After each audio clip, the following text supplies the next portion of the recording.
बाद आपका स्वागत है। चलिए अब देखते हैं 5 मिनट में 25 खबरें।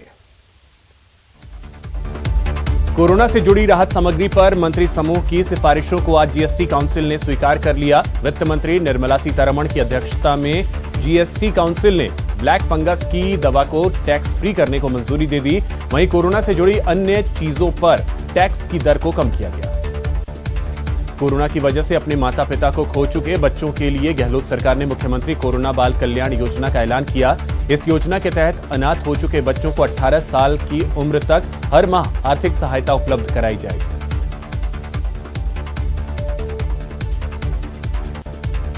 कोरोना से विधवा हुई महिलाओं के लिए भी इस योजना में सहायता का प्रावधान रखा गया है। इसके तहत विधवा महिला को एक मुश्त 1 लाख रुपए की राशि तत्काल उपलब्ध कराई जाएगी। साथ ही हर महीने 1500 रुपए दिया जाएगा। दिल्ली दौरे पर पहुंचे पीसीसी चीफ गोविंद सिंह डोटासरा ने कांग्रेस में कलह पर सफाई दी। उन्होंने सचिन पायलट की नाराजगी की बात खारिज करते हुए कहा कि पार्टी में कोई नाराजगी नहीं है। साथ ही उन्होंने बीजेपी पर जमकर निशाना साधा। बीजेपी प्रदेश अध्यक्ष सतीश पूनिया ने मुख्यमंत्री अशोक गहलोत पर आरोप लगाया कि सरकार खुद डीजल पेट्रोल पर लगातार वैट बढ़ा रही है और इसकी कीमतों के बढ़ने का दोष केंद्र सरकार पर डाल रही है।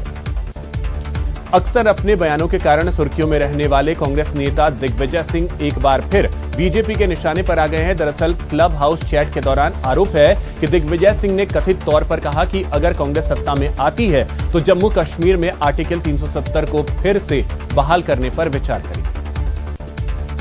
धारा 370 पर दिग्विजय सिंह के बयान पर बीजेपी ने बड़ा हमला बोला है। बीजेपी प्रवक्ता संबित पात्रा ने निशाना साधते हुए कहा कि कांग्रेस देश विरोधियों का क्लब हाउस है। वहीं उन्होंने कहा कि दिग्विजय का बयान टूल किट का हिस्सा है। दिग्विजय सिंह के क्लब हाउस चैट लीक होने के बाद गिरिराज सिंह ने कहा कि कांग्रेस का पहला प्यार पाकिस्तान है। दिग्विजय सिंह ने राहुल गांधी का संदेश पाकिस्तान तक पहुंचाया है। कांग्रेस कश्मीर को हथियाने में पाकिस्तान की मदद करेगी। बीजेपी छोड़ टीएमसी में शामिल हुए मुकुल रॉय ने गृह मंत्रालय को चिट्ठी लिखकर कहा है कि उन्हें दी गई केंद्रीय सुरक्षा वापस ले ली जाए। टीएमसी में आने के बाद बंगाल सरकार ने उन्हें राज्य स्तर की सुरक्षा दी है। पंजाब में आगामी विधानसभा चुनाव से पहले अकाली दल और बहुजन समाज पार्टी ने गठबंधन का ऐलान किया है। दोनों पार्टियों के बीच सीटों का बंटवारा भी हो गया है। सुखबीर सिंह बादल ने गठबंधन का ऐलान करते हुए कहा कि यह पंजाब की राजनीति में एक नया दिन है। दिल्ली के सीएम अरविंद केजरीवाल ने कोरोना की तीसरी लहर से लोगों को आगाह किया। उन्होंने कहा कि तीसरी लहर आने की आशंका मजबूत है और सरकार उसकी चुनौतियों से निपटने के लिए युद्ध स्तर पर तैयारियां कर रही है। मरुधरा में पिछले 24 घंटे में 368 नए कोरोना केस सामने आए, जबकि 16 लोगों की मौत हो गई। राज्य में एक्टिव केस की संख्या 9000 से कम हो गई।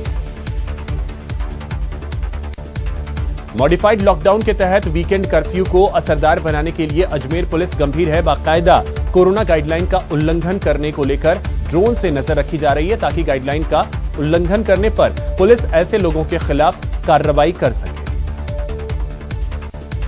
आतंकियों ने सोपोर के आरामपुरा में पुलिस और सीआरपीएफ की संयुक्त टीम पर हमला किया। इस हमले में 2 पुलिसकर्मी शहीद हो गए और 3 आम लोगों की जान चली गई। वहीं कई लोग घायल हो गए। जोधपुर ग्रामीण के फलौदी में गुरु और शिष्य के रिश्ते को शर्मसार करने का एक मामला सामने आया। यहां 4 शिक्षकों पर नाबालिग छात्रा से दुष्कर्म का आरोप लगा है। पुलिस ने 3 आरोपी शिक्षकों को हिरासत में लिया।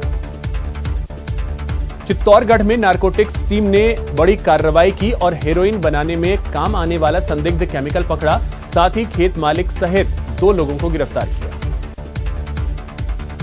उदयपुर में एक कार में युवक और युवती से 4 युवकों ने चाकू की नोक पर लूट की वारदात को अंजाम दिया, जिसका एक वीडियो वायरल हो रहा है। पुलिस वीडियो के आधार पर तफ्तीश कर रही है।